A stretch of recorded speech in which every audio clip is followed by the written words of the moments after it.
So, okay guys, age gap reveal! So, maraming nagtanong sa amin kung ano ang age gap namin, him and you. So, what is our age gap?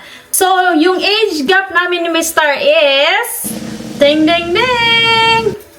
What is it, my dear? 19 years. 19 years! So, ako po ay 32 years old at Mr. is 51.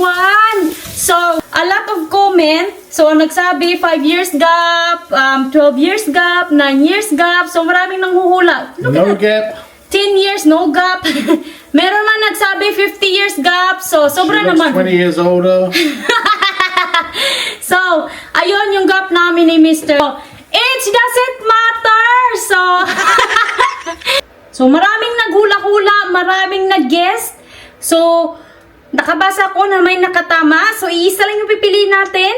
Pero meron pa tayong next na competition, no? Kasi mapalapit na yung Pasko. Ang nakahula po is si Miss Sheila Labas. So, ayan siya. So, imi-message natin directly sa Facebook. So, minessage ko na si Miss Sheila Labas.